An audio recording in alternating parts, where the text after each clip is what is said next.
Whoops.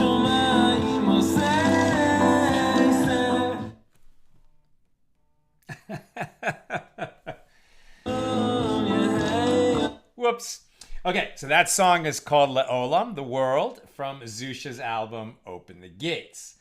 And I didn't put my phone that was playing the music on Do Not Disturb, but now I have. How's everybody doing? Let's light up the darkness. Who is with us? Here we go. On Wednesday. Oh man, Shabbos is around the corner. Pauline in Chicagoland, Stephen in New Hampshire, Yehuda in South Carolina, Sharon in New Jersey, James in Annapolis, Melissa in Great Neck, Shandora in the Bronx, David in Indiana, Midge in North Carolina, Bella in Florida, Clarice says Erev Tov, Belle is in Texas, Patrice in Utah, Tom in PA, Karen in Northern California, Jim in Wellington, New Zealand. Thank you for tuning in. I just can't even do the math. Is it night for you? Is it early morning? Well, welcome. It's great to have you here from across the Pacific. Renee is here. Alan in Wappingers Falls. Sandy in Michigan. And Lucy in Minnesota. Over there on the YouTube side, Aoife checking in from Florida. Welcome, everybody. We've got a whole bunch of Mishnas today. So this is page 30. We're exactly at the top of page 30a. We're in chapter 3. We begin with Mishnah number 4. And tonight, with God's help, we'll cover Mishnahs 4, 5, 6, 7, and 8. All of them here in chapter 3. These are cases where we're applying the laws that we learned in the first 2 chapters. And these cases aren't so complicated, but they each illustrate a slightly different principle. Or do they? We shall see. Mishnah number 4.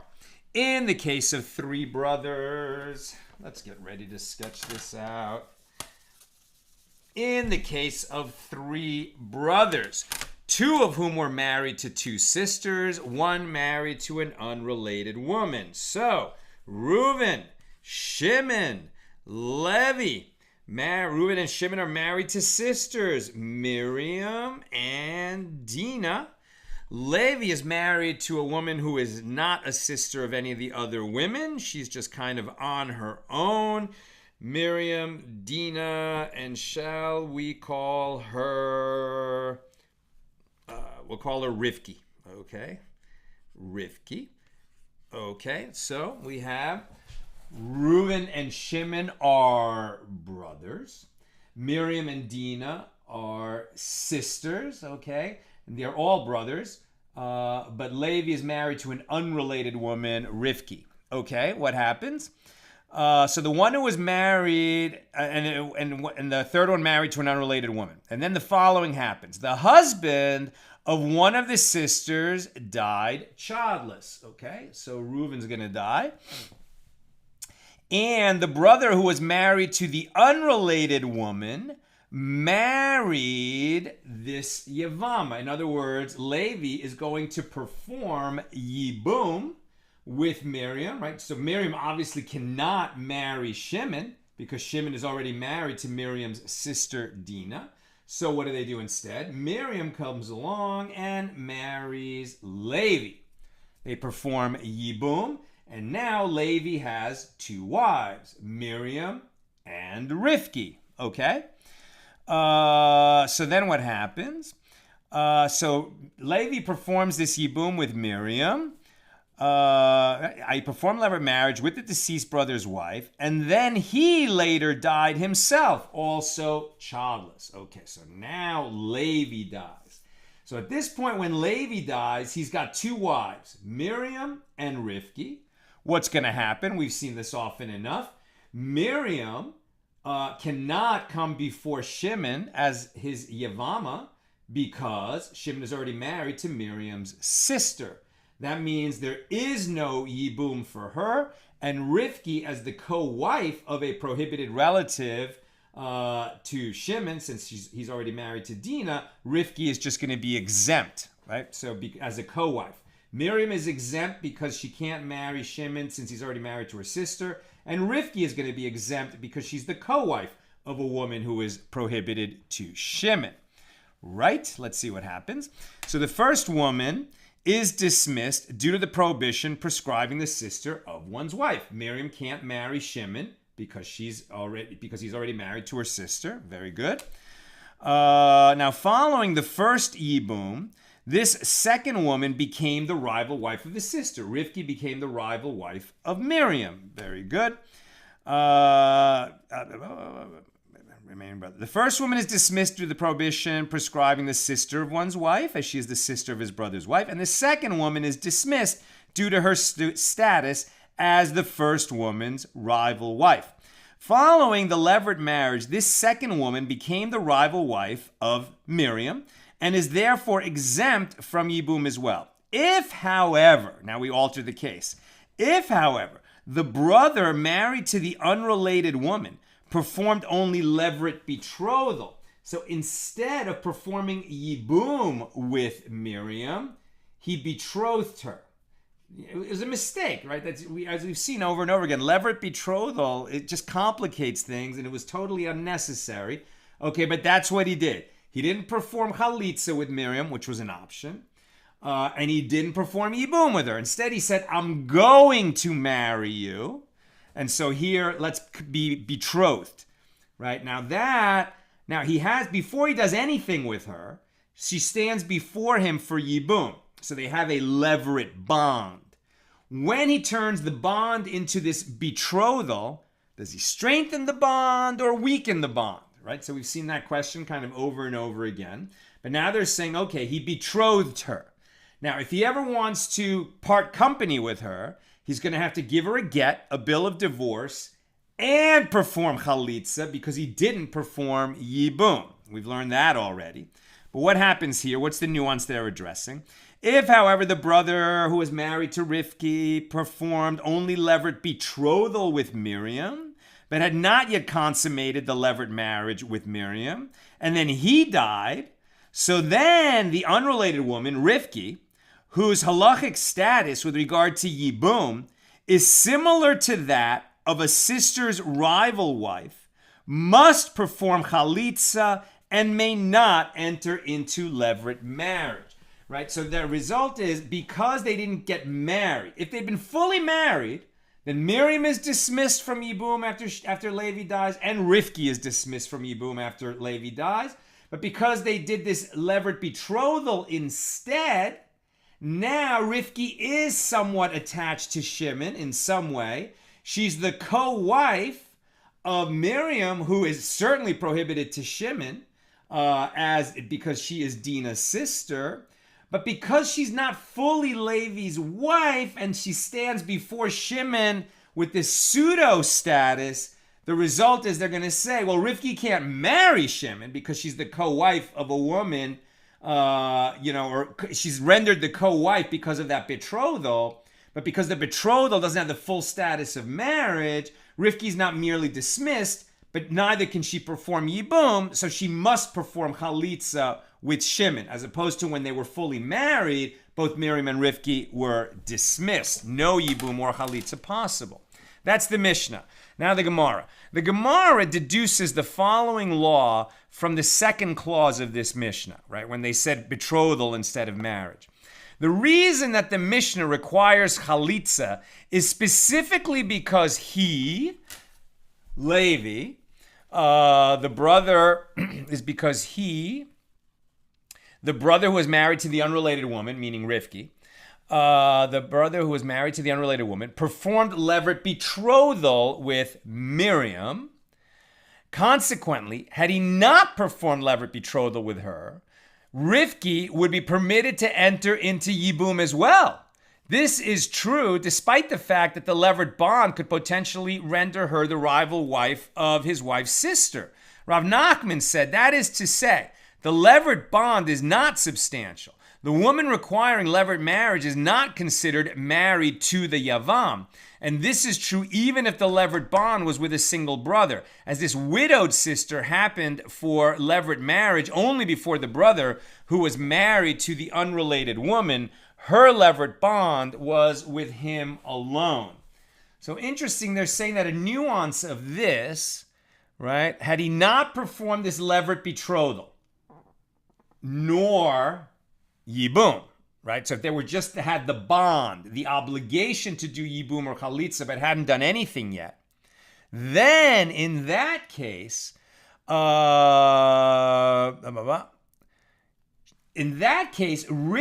could come before Shimon for yibum. Miriam is going to be dismissed because she's going to have the same levirate bond before Levi as Shimon. Right? She didn't do anything with either one of them. There was just the bond. So therefore, she's definitely exempt because she has a bond with her brother who's married to her sister. She's exempt. But because they didn't do anything, Levi and Miriam, neither Yibum nor Chalitza, now Rivki still qualifies to come before Shimon for Yibum. And that's it. That's the discussion of Mishnah number 4. Now we go to Mishnah number 5. In the case of 3 brothers, 2 of whom were married to 2 sisters, and 1 was married to an unrelated woman. Same case. But now the events are going to be different. What comes next? He who was married to the unrelated woman died. Okay, so he's going to die first. Reuven is still alive. Okay, Levi dies first. All right, very good. So Rivki is not a sister of neither Miriam nor Dinah. So when Levi dies, she has a levirate bond with either Shimon or Reuven. She has some kind of a bond with both of them. It's not a strong bond because it could go with either one of them. One of these brothers needs to perform either Yibum or Chalitza with Rivki. We saw earlier that the mitzvah falls to the oldest brother, whoever is older between Reuven and Shimon should do it, but if the younger one made Yibum or Chalitza, it would be valid. All right, that's where we are. So he was married to the unrelated woman, to Rivki dies, Levi dies, and one of the husbands of the sisters married his wife. Okay, so let's say that now Rivki marries Reuven. Okay, so now Reuven's going to have 2 wives, Miriam, who was originally his wife, and Rivki, who was the Yevamos of his brother Levi, and now he performed Yibum with her, and so now Reuven has 2 wives, Miriam and Rivki. Very good. Then what? He was married to the unrelated woman, died, and one of the husbands of the sisters married his wife, and then he died as well. Okay, so now Reuven dies. At this point. So now Reuven dies. Levi's already gone. So at this point, Miriam and Rivki would come before Shimon as his Yevamos. They are rival wives of each other. Shimon clearly can't marry Miriam because he's already married to Dinah.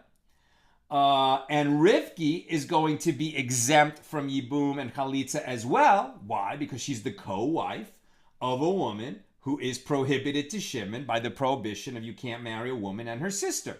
So it would seem that both Miriam and Rivka are exempt. They're done. They're released from any obligation. That's what should happen. So then the second husband dies. In that case, the first woman, i.e. the sister who was originally married to the brother who performed levirate marriage, meaning Miriam. So Miriam was married to Reuven when he performed Yibum with Rivki. So Miriam, the first woman, is dismissed and is exempt from levirate marriage due to her status as the sister of his wife, of Shimon's wife. Very good.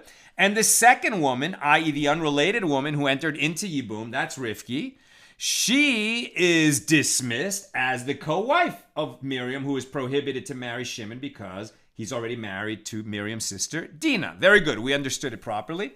Now, if, however, he performed levirate betrothal with the unrelated woman and then died. So before he died, Reuven didn't take Rivki in Yibum, but rather promised to marry her, became betrothed to her, but didn't actually marry her. So he hasn't performed Yibum or Chalitza. He just did this levirate betrothal, this odd thing, which doesn't really work and creates complications because there still is the levirate bond enhanced or perhaps weakened by the levirate betrothal. then he dies. Okay, so did Rivki really become Miriam's co-wife or rival wife? Sort of, but not really. So what does the Mishnah say?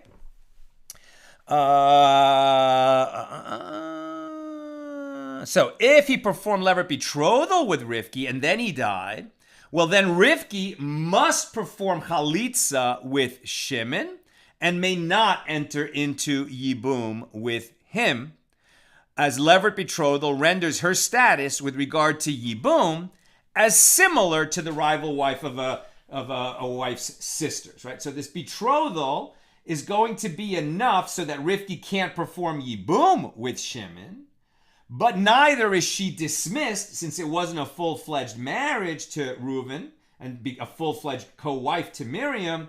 Therefore, the only option left is that Rivki performs chalitza with Shimon.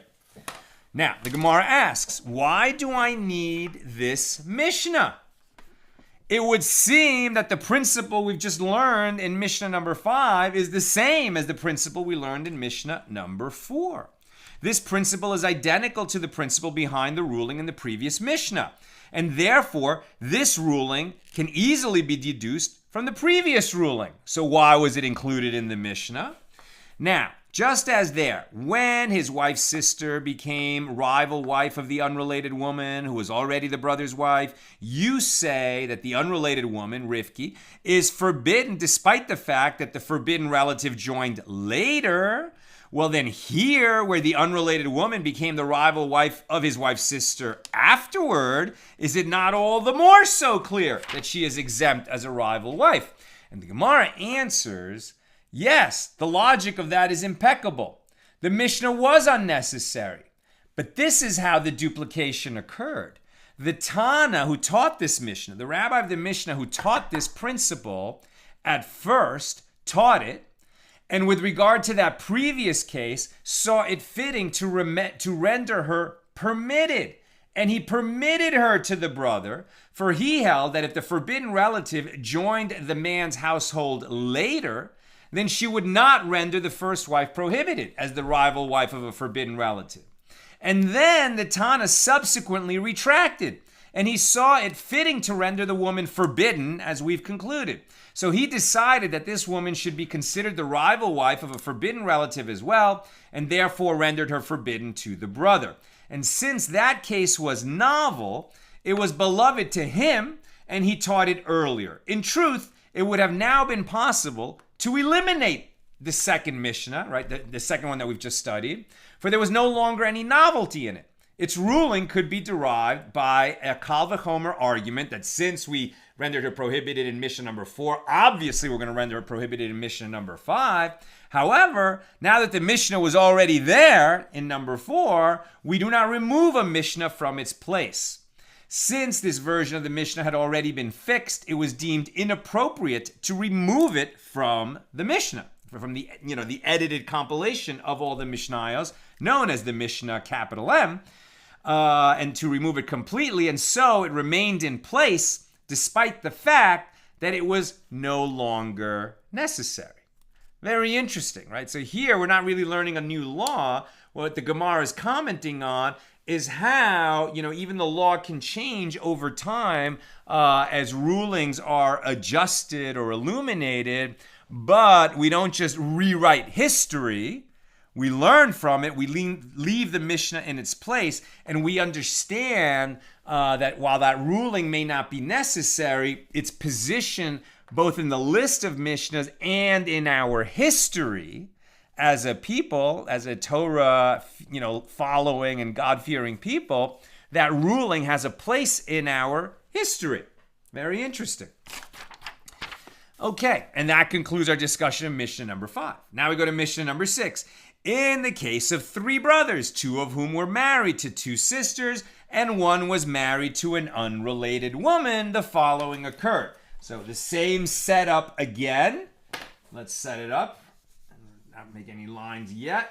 Okay, and let's see, because now, somebody else is going to die or marry or divorce in a different order, and it's going to have different consequences, right? So here we go. This is the opening. Reuben, Shimon, and Levi are all brothers. Reuben and Shimei are married to Miriam and Dinah, who are sisters. And Rivki is another woman who's married to Levi, and she's unrelated to Miriam and Dinah. Okay, now what happens in this hypothetical? One of the husbands of the sisters died. Okay, Reuben dies. And he who was married to the unrelated woman married the deceased husband's wife. Okay, so now Miriam is going to perform Yibum with Levi. And now he's got two wives, Miriam and Rivki. Very good. Right. And one of the husbands of the sisters died, and he who was married to the unrelated woman married the deceased husband's wife. And then the wife of the second brother, the other one of the sisters, died. Now we're killing off one of the women. Dinah dies. Okay, so now Shimon is no longer married to a sister of Miriam. Dinah's gone. Okay, very good. So then what comes next? So then she died. Afterward, the brother who was married to the unrelated woman died. Only at that point does Levi die. Okay, so Levi dies. He never had children, just like Reuben never had children. At the time of his death, he leaves two widows, Miriam and Rivki. Now, they come before Shimon as his Yevamos. Now, he's no longer married to Dinah because Dinah died.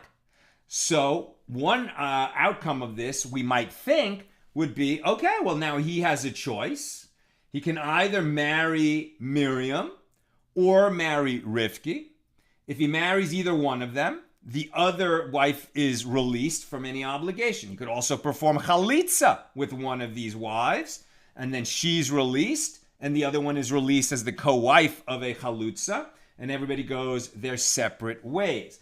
The complication is, okay, he's not married to a woman now who is a sister of one of these widows, but he was once. So does the fact that he was once married to a woman who would have prohibited her sister from marrying Shimon, is that going to change the result? Let's see. Afterward, the brother who was married to the unrelated woman died, leaving two women for levirate marriage before the remaining brother. The unrelated woman, Rivki, and the woman who was previously prohibited as the sister of his deceased wife. In this case, the sister is forbidden to him forever. So the fact that he was once married to Dinah is going to leave Miriam still prohibited to him, even though Dinah's not there. Why? Because when Reuben died, Dinah was still alive. And at that time, Miriam became a Yevama of both Shimon and Levi, a potential Yevama for both Shimon and Levi. Levi married her. But there was a moment when Reuben died that Miriam stood as a potential candidate for Yibum. She was a Yevama of both Shimon and Levi. She was prohibited to Shimon because at that time, his wife Dinah was alive, who was Miriam's sister. At that moment, Miriam became prohibited to Shimon, and she remains prohibited even if she goes and marries Levi, and then Dinah dies, and then Levi dies, and now you would think there's no obstacle to Shimon if he wants to marrying Miriam because he's no longer married to her sister, but the fact that she was once prohibited to him at the time that Reuben died is going to render her forever prohibited to him. That's the principle that we're learning here. She is not forbidden due to her status as his wife's sister, as his wife already died. And one's wife's sister is permitted after the wife's death. However, since she was already forbidden to him at one time, when Reuben died, she remains forbidden to him forever. When she first happened, before the brothers for levirate marriage, before the third brother married her, she was forbidden to the second brother as his wife's sister. Therefore, she is forbidden to him forever. In addition, she exempts her rival wife, the unrelated woman, from levirate marriage. So Miriam remains prohibited to Shimon even after Levi's death, which was after Dinah's death. She's prohibited to Shimon, no chalitza, no yibum, And Rivki is freed of any obligation because she's the rival wife of Miriam. Okay, the Gemara. And that is the law, by the way. So the Gemara. Rav Yehuda said that Rav said, a principle on this matter. Any Yevama to whom the verse, her brother-in-law will have intercourse with her, Deuteronomy 25:5. When this verse cannot be applied at the time, at the moment that she happens before him for Yibum, because she was forbidden to him at that moment, right? When Reuven died, Shimon did not have the option to perform Yibum with Miriam. She was prohibited to him.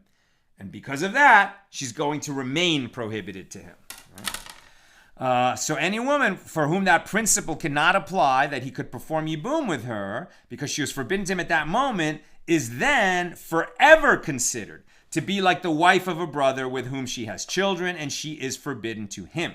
And the Gemara asks, what is Rav teaching us with this statement? We already learned in the Mishna, she is forbidden to him forever, since she was forbidden to him at one time. What did Rav add by saying since she couldn't perform Yibum with him, she is like a prohibited wife to him? And the Gemara answers, this was necessary, lest you say that this ruling applies only in cases where she was not eligible at all during the first time that she happened before the brothers for levirate marriage. Such is the case in the Mishnah, when she was forbidden to Shimon as his wife's sister the entire time that she was eligible for Yibum to him. Right? At the time that Miriam was eligible for Yibum to Shimon, she was prohibited to him because he was married to Dinah. But in cases where she was eligible at some point during the first time that she happened before the brothers for levirate marriage, such as in the scenario where the brother's wife died prior to the time when his other brother married her. So Reuven died, and before Levi performed Yibum with Miriam and married her, right? While they were still thinking about what are we going to do? Are we going to perform Yibum? Are we going to perform Chalitza? We're just thinking about it. And then Dinah died. So at that moment, right, she now would technically be permitted to Miriam, to Shimon, because certainly if Dinah had died before Reuven died, then Miriam could be permitted to marry Shimon and would be a candidate for Yibum with Shimon. But now, what happens when, at the moment of Reuven's death, Dinah's alive, but before Miriam marries Levi, Dinah dies? So was it that at the moment that Reuven died, Shimon was married to Dinah, and so Miriam was prohibited to him and will remain prohibited to him forever? Or is the fact that before she does anything, she was initially prohibited to him, and then the source of that prohibition, Shimon's marriage to Dinah, ends because Dinah dies. So then maybe, because she hasn't done anything with Levi yet, maybe now she would be permitted to Shimon. Because now it started as a prohibition, but then the source of the prohibition went away. So does she remain prohibited to him forever? Or perhaps now, since she hasn't done anything with Levi yet, and Dinah dies, maybe she is going to be permitted to Shimon. That's what Rav seems to be saying. No, she would not be permitted to him. The Gemara answers, this was necessary, lest you say that this ruling applies only but in cases where she was eligible at some point during the first time that she happened before the brothers for levirate marriage, such as in the scenario where the brother's wife died, Dinah died, prior to the time when Levi married her, one could say that she would be permitted after Levi dies. She would come back and be permitted to Shimon. In that case, since the prohibition had in the meantime been canceled, and she was indeed rendered eligible for Yibum with him during the period of the first time that she stood before him as a potential Yevama, so one might think that she would now be permitted. It is for this reason that Rav teaches us that even in this scenario, she would remain prohibited to him forever. So even though before Miriam marries Levi, Dinah died, and you might think that she might become permitted to Shimon, no. The fact is, when Reuven died, Shimon was married to Dinah, and Miriam is prohibited to him and will remain prohibited to him forever, whether Dinah dies and then Levi dies, or Levi dies and then Dinah dies. No matter what, Miriam's going to remain prohibited to Shimon. The Gemara raises an objection to this reasoning. We learn this as well as a later Mishnah on page 32. In the case of two brothers who were married to two sisters, if one of them, i.e. one of the brothers, died, and afterward the wife of the second brother died, then she, the surviving wife, is forbidden to him, the surviving brother, forever, since she was forbidden to him during the period that she came before him as his Yevama. And the Gemara answers, one cannot learn the halachic principle from that case, lest you say there, she is forbidden forever because of the following argument. When she was forbidden to the brother, she was precluded from entering this household completely, i.e., from the entire obligation of Yibum, because he was married to her sister. She received total exemption from the mitzvah of Yibum because this obligation applied only to the one remaining brother, and she was forbidden to him at the time that she came before him because he was married to her sister. But here, however, in the case that Rav is referring to, where she was not completely precluded from entering this household because she still required Yibum with another brother, one could say, since she is eligible and permitted to this brother who was married to the unrelated woman, she is eligible for this second brother following the death of his wife as well. In other words, she was not rendered completely exempt from the obligation of Yibum. Lest one make that argument, Rav teaches us that under any circumstances, she who was forbidden at one time to a brother because he was married to this woman's sister remains prohibited to him forever. And that's the discussion, the Gemara of Mishnah number 6. Now we pass to Mishnah number 7. In the case of three brothers, two of whom were married to two sisters and one was married to an unrelated woman, same setup. And the following occurred. Shimon, the husband of one of the sisters, divorced his wife. All right, let's start again. Move the X's so we can be clear. Yikes. I dropped my pen. Sorry. Okay, so we have Reuven, who's Shimon's brother and Levi's brother. Okay, and Shimon is married to Dinah. All right. So, before anybody dies, we're going to change the setup. Okay? So the following occurred. Shimon, the husband of one of the sisters, divorced his wife. Dinah doesn't die, but they sever the marriage through divorce. Okay, then what? And then Levi, who was married to the unrelated woman, died. Now Levi dies. Okay? And Shimon, the man who divorced his wife, married her. Okay, so he performs Yibum with Rivki. He's no longer married to Dinah. He's got one wife, the one with whom he performed Yibum after Levi died. So at this point, right, Dinah is just off on her own. She's divorced from Shimon. Shimon marries Rivki by performing Yibum with her. Okay, then what? And then Shimon himself later died. Now Shimon dies. Okay, so you would think that Rivki comes before Reuven for Yibum or Chalitza. Why would this change? The fact that he was once married to Dinah, but Rivki was never a co-wife with Dinah because he divorced her before he married Rivki. So you would think that when Shimon now dies, Rivki comes before Reuven for either Yibum or Chalitza. Let's see. And then Shimon himself later died so that the unrelated woman happened for levirate marriage before Reuven, the third brother, who is married to the second sister. In this scenario, Reuven is allowed to consummate the levirate marriage with Rivki, as we thought, right? So he dies, so now she comes before Reuven, and they can marry, or if they choose, they can perform Chalitza, but it's permitted to marry. They're full Yibum situation with the unrelated woman. Now, this is the case that was referred to when they said, and with regard to all those 15 forbidden relatives who died or were divorced, their rival wives are permitted to enter into levirate marriage. And this is because at the time that they happened before the Yavam for Yibum, they were no longer the rival wives of a forbidden relative. This was mentioned right at the beginning of our tractate, right? If if Shimon was still married to Dinah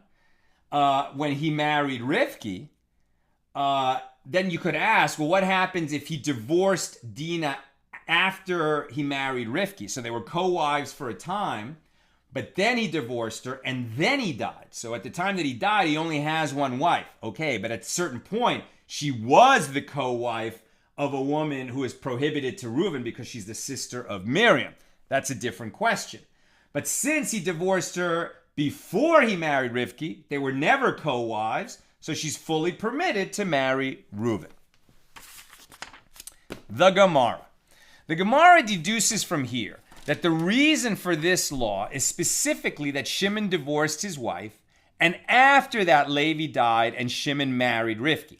But if Levi had died first, and later Shimon divorced his wife, right? So in other words, if Shimon married Rivki with Yibum, so that then he had two wives, Dinah and Rivki, and then he divorced from Dinah, right? He married Rivki and then he divorced Dinah. Then they would have been co-wives for a time. So what happens then? But if Levi had died first and later Shimon divorced his wife, then the unrelated woman would be forbidden to Reuben due to the levirate bond that existed between her and Shimon prior to him divorcing Dinah.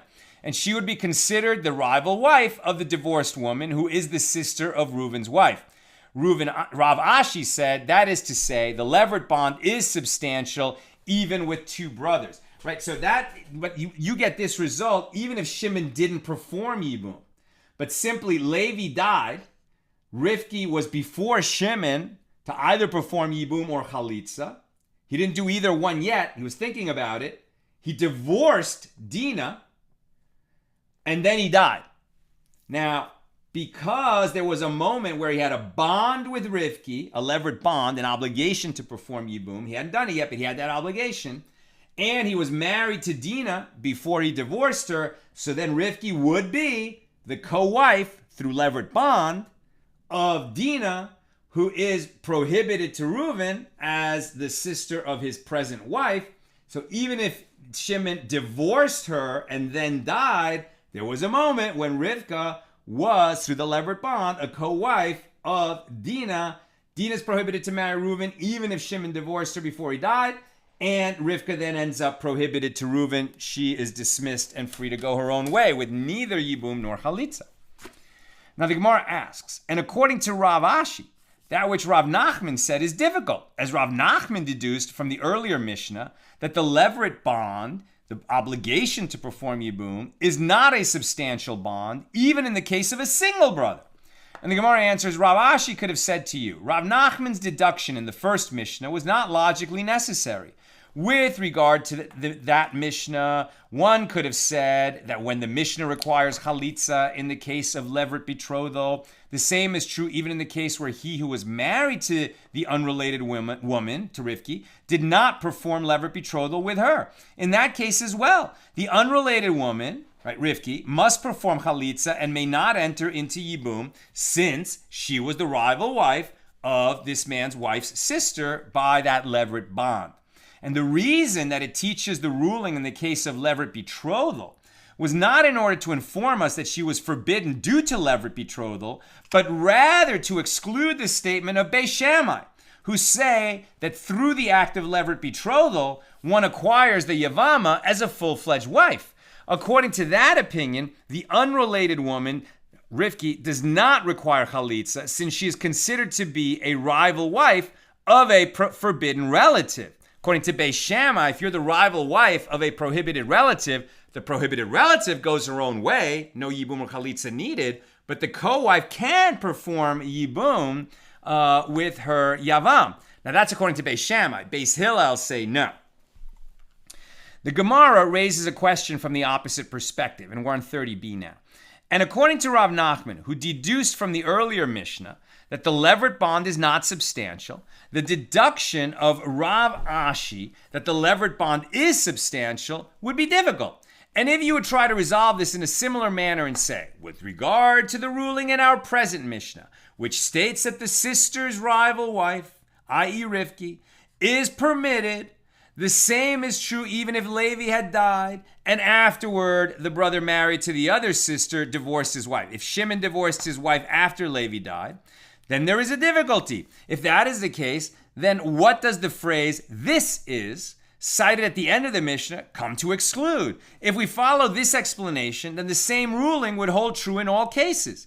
So the Gemara responds, it excludes the case where Shimon first married Rivki and only afterward divorced Dinah, right, who is the sister of Miriam, as in such circumstances, the unrelated woman, Rivki, is most certainly a rival wife of Reuven's wife's sister and is therefore not permitted to Reuven.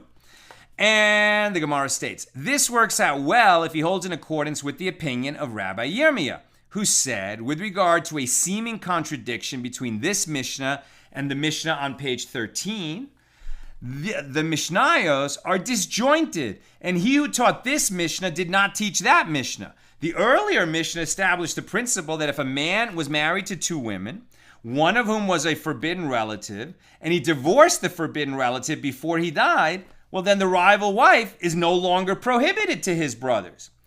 This dispute is based upon the following. This Tana from the earlier Mishnah holds that death determines her status when she comes before the brothers. The fact that she was once the co-wife of Dinah, who would end up being prohibited to Reuven because Reuven is married to Miriam. So the fact that Rivki was married to Shimon for a time, along with Dinah, that he had two wives, but then he divorced Dinah, and at the time of his death, he was only married to Rivki, he was unrelated to Miriam, would suggest that Rivki can perform Yibum with Reuven, because the only time that matters is what's going on when Shimon dies. And if he's already divorced Dinah, then at the time of his death, and he performed Yibum with Rivki, at the time of his death, he only has one wife, she's not related to Miriam, and therefore she can perform Yibum with Reuven. But if you're going to say, well, before his death and before he divorced Dinah, there was a time when Rivki and Dinah were both married to Shimon, then when he dies, even though he divorced Dinah before he died, Rivki would remain prohibited to Reuven. So that's the contradiction that they're trying to figure out. So this Tana from the earlier Mishnah holds that death determines her status when she comes before the brothers, i.e. the crucial moment for determining whether the prohibition relating to a rival wife applies is the moment at which the brother dies.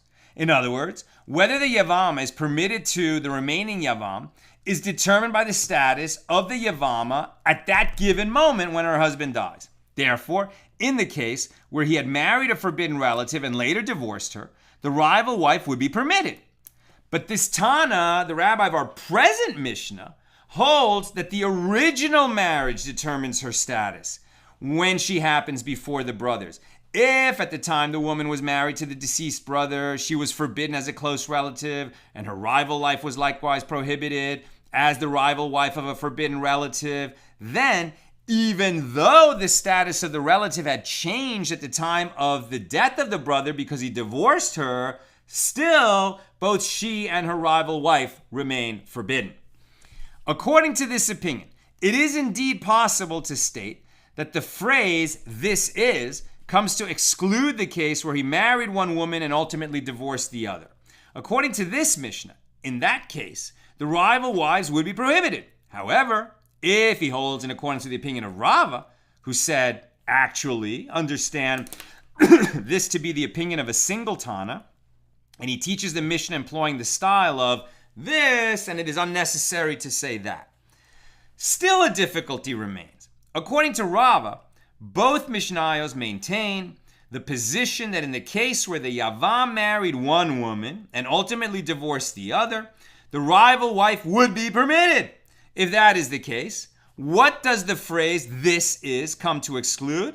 In what case would the rival wife be prohibited to the Yavam? And the Gemara responds, perforce, Rav Nachman holds in accordance with the opinion of Rabbi Yirmiyah with regard to his interpretation of the Mishnayos. The Gemara raises a question from a different perspective. And according to Rava, who maintains that in both cases the rival wife is permitted, This works out well if he holds in accordance with the opinion of Rav Ashi that the levirate bond is substantial. In that case, the phrase, this is, comes to exclude the case where he died without divorcing his wife. In this case, the rival wife is prohibited because the entire time she was the rival wife of a forbidden relative by levirate bond. If, however, he holds in accordance with the opinion of Rav Nachman in this matter, what does the phrase, this is, come to exclude? The Gemara answers, perforce, Rava holds in accordance with the opinion of Rav Ashi. Accordingly, with regard to this law, there is a connection between the various opinions as to how to interpret the Mishnayos and the dispute. And the Gemara stops there. And now we go on to Mishnah number 8, the last Mishnah we'll be covering today. Mishnah number 8. And if any of these 15 women who are prohibited as forbidden relatives had undergone a betrothal or divorce whose status is uncertain with the deceased brother, then those women who were their rival wives must perform chalitza and may not enter into levirate marriage, since they are possibly the rival wives of a forbidden relative. Okay, let's simplify the case now. 2 brothers. We only need 2, I believe, now. 2 brothers. Reuven and Shimon. Okay. Reuven is married to Miriam, and Shimon is married to Dinah. Okay, and they are 2 brothers and 2 sisters. Shimon has another wife, and we'll still call her Rivki. Okay, so he has 2 wives. It doesn't matter that she came from some other brother. He just has 2 wives. Now, Dinah, obviously, if Shimon dies, cannot marry Reuven because he's already married to her sister. If he divorces Dinah, and then at the time of his death, he's only married to Rivki, then in that case, Rivka can perform Yibum with Reuven. Now the Mishnah is talking about he divorces Dinah, but it's an uncertain divorce. Okay? There was something wrong with the divorce. It was not a fully qualified divorce. There was a problem with the documentation or the delivery of the document, and with some uncertainty exists whether he was divorced or not. So we know that if he's still married to her at the time that he dies, then for sure she can't marry Reuven because he's married to Miriam, and Rivka is dismissed because she's the rival wife of a prohibited relative for Reuven. And if he definitely divorced her, Dinah goes her separate way. She's already went her separate way because she was divorced, and Rivka can marry Reuven. But now we have this uncertain divorce. Uncertain divorce. So what happens? Had undergone a betrothal or a divorce whose status is uncertain with the deceased brother, then those women who were their rival wives must perform chalitza. You can't say she's dismissed as the rival wife of a widow, as the co-wife of a widow who's prohibited to Reuven, because she might be divorced. So you can't allow her to perform yibum, because, she might be a co-wife of a prohibited relative. But you're not going to just dismiss her because she might be just a single wife who needs to perform either chalitza or yibum with Reuven. So the compromise position is going to be, we can't let her perform yibum, but she must perform chalitza in case the uncertainty is resolved that there really was a good divorce. Well, then that chalitza works. And if the uncertainty is resolved that the divorce was never finalized, then the chalitza is ineffective, but it's going to lead to the same result, that Rivki goes her own separate way, which she would have done anyway had she been dismissed as the rival wife of a prohibited relative. So they say we require chalitza, since they are possibly the rival wives of forbidden relatives. And the Mishnah elaborates, how could there be a situation of uncertainty with regard to betrothal? If in the public domain he threw her an item for the purpose of betrothal, and there were 8 cubits between them, and the item was possibly closer to him and did not enter her domain, and possibly closer to her, i.e. within the 4 cubits, whereby she would acquire the object, this is a case of uncertainty with regard to betrothal. So betrothal requires, as the act that signifies that the betrothal has come into being, that you give the fiancé some kind of an object that's worth a minimum amount of money. You could do this with a ring, but you could also do it with just, some very small object that has just a minimal monetary value. You could, if you place it in her hand, then you're definitely betrothed. If you throw it at her, if it lands within 4 cubits of her, it's considered to have entered her domain and she received it and the betrothal is valid. But if it lands just short of that 4 cubit area around her, well, then it never entered her domain and there was no valid betrothal. And we're not sure, was it close enough to create the betrothal or not? So that's uncertainty with respect to betrothal. Now, uncertainty with regard to divorce occurs when, for instance, he wrote a bill of divorce in his handwriting, but there are no signatures of witnesses on the document. Or there are signatures of witnesses on the document, but there is no date written on it. Or the date is written in it, but there is only the signature of a single witness. In all of these cases, this was a bill of divorce that doesn't rise to the level of a fully qualified bill of divorce. It's deficient in some element. Either it lacks witness, or it lacks signature, or it lacks date. So since there is doubt as to whether these 3 kinds of bills of divorce are valid, a woman who was divorced through them is only possibly divorced and not, certainly divorced. And so this case is called uncertainty with regard to divorce. Now the Gemara. The Gemara begins by remarking, but yet, when discussing divorce, the Mishnah does not teach the case where it is uncertain if the bill of divorce is closer to him and uncertain if it's closer to her. Because you can deliver a bill of divorce in the same way. Throw it at her feet, and if it lands within 4 cubits of her feet, it's considered that you handed it to her because it entered her domain. Since he mentioned giving the object that signifies a final act of betrothal that could be uncertain because of whether that object landed in her domain or not, why not teach the parallel case with regard to the bill of divorce? It would have been appropriate to describe this case as it parallels the case involving the object of betrothal. He could have tossed it in such a way that it was not clear to whom the bill of divorce was closer. And the Gemara asks, what is the reason that the Mishnah did not present this situation as well? And Rabbah said, when this type of uncertainty exists, the performance of chalitza is not mandatory, as this woman, the rival wife, has the presumptive status of being permitted to marry a man from the general public.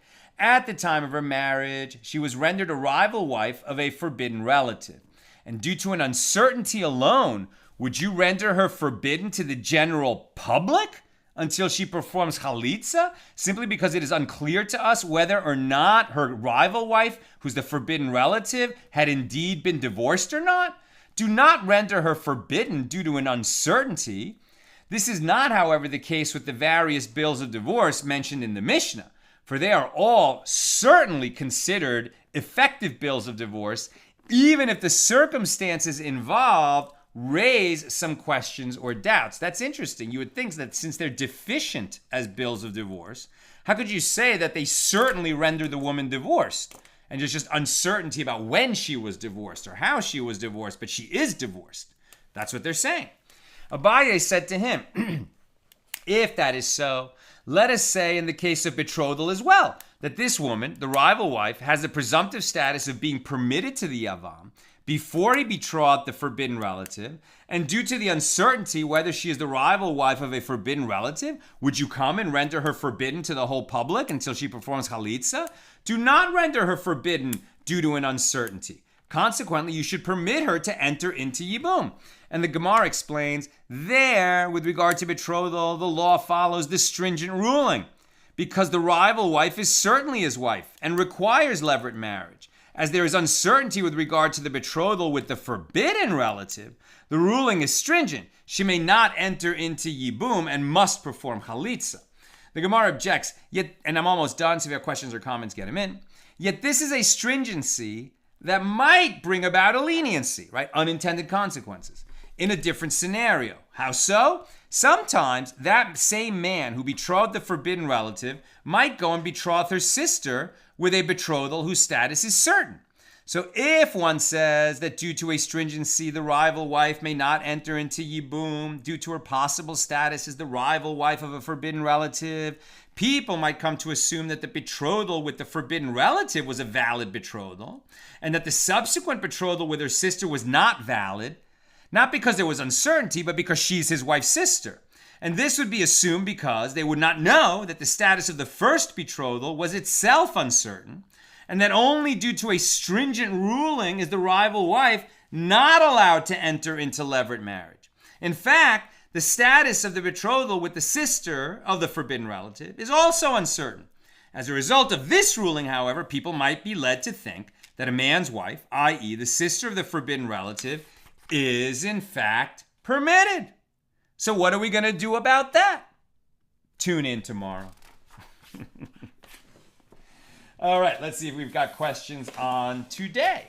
We had a number of scenarios, each with slight modifications, and hopefully we're getting a little bit more supple and skilled in applying the principles that we've learned so that we can figure out what the outcome will be along with the sages who are processing the scenarios. Okay. Let me get the questions.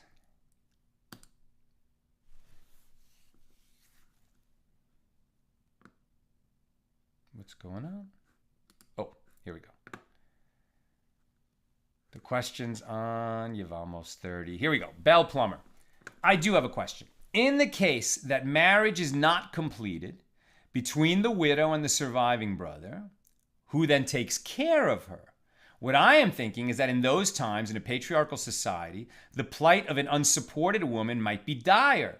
And we are told that Ruth, for instance, is beautiful, but there don't seem to be suitors falling over themselves to marry her. And Sal had mentioned that levirate marriage was not only to continue the dead man's line, but to offer support for the widow. And we saw, I think it was mentioned yesterday, the day before, that let's say that very simple case, right? Just the simplest case on your question, that Reuven is married to Miriam and Shimon is married to Rivka. Miriam and Rivka are not related, right? So Shimon dies, Rivka comes before Reuven, and he has to perform either Yibum or Chalitza with Rivka. He either marries her, and now he has two wives, or he performs Chalitza with her, and she's free to go. What if he doesn't do either one? Makes her wait. Now, until she makes Chalitza with Reuven, she can't go and marry some other man. She is tied to Reuven by the levirate bond, the obligation to perform Yibum or Chalitza. If Reuven refuses to either perform Yibum or Chalitza with Rivka, she's in a jam, right? Terrible spot. She's not free to go get married. She's tied to this man who's obviously being difficult, can't make up his mind, or, just for whatever reason, he's not acting like a mensch. At that point, what we saw is that the court will step in and say to him, you have to do one or the other. And until you do, you have to support her. You actually have to pay for her maintenance because she is bound to you. And that was actually one of the best proofs of the fact that the levirate bond is substantial, because he actually has to pay her support, right? If he performs Chalitza with her, then he won't be obligated. She can go her separate way, and hopefully she will find someone to marry her, or she can return to her father's house, or she can, start get a job and support herself. Pretty difficult, next to impossible in the ancient world, but it happens sometimes, right? Devorah was a judge who was wealthy in her own right. But at any rate, if he refuses to perform Chalitza or Yibum with her, the court will make him maintain her, pay for her. So it was a great question you asked, Belle. Tom, Why couldn't they simply ban levirate betrothal or rule that it was entirely the equivalent of levirate marriage? This may have been covered, so I'm sorry I missed it. Where does the concept of levirate betrothal come from? Is it mentioned in the Torah? No. Like it just seems like a needless complication. But the fact is that, sometimes people made that mistake and created a levirate betrothal because they said, okay, I'm going to marry you. I'm just not ready to do it now. Boom, betrothal. Maybe they even exchanged an item to make it official. Then you have to deal with that. If he ends up not marrying her, he's got to give her both a get and chalitza. And the sages now spend some time on what the law would be. You're absolutely right. To make the law simpler, they should have just said, no levirate betrothal. If you have a Yevama before you, you may not betroth her. You either perform Yibum or chalitza with her. But the fact is, before they made such a decree, people performed this levirate betrothal. And so they would have to work out the law according to what the implications of levirate betrothal are, even if they issued that decree never perform levirate betrothal. And I don't think that they ever did issue such a decree, so it just remained a complication that had to be worked through, even if it was a very unlikely complication to result in real life. And finally, Sharon, how much time is allowed to elapse for the period of Yevamos to remain in effect? Does the time ever run out? And I think that's basically the same question that Bell asked, because you would think, okay, dude, do your thing or get off the pot. You're just holding up everybody. But we haven't seen any indication that there was some kind of statute of limitations on that. Rather, the court would step in and coerce him to act, first of all, by making him pay for her maintenance if he's not going to marry her or perform chalitza with her.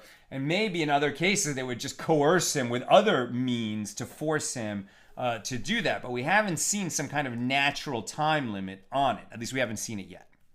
Okay, that's what I've got for us today. With God's help, we'll be together again tomorrow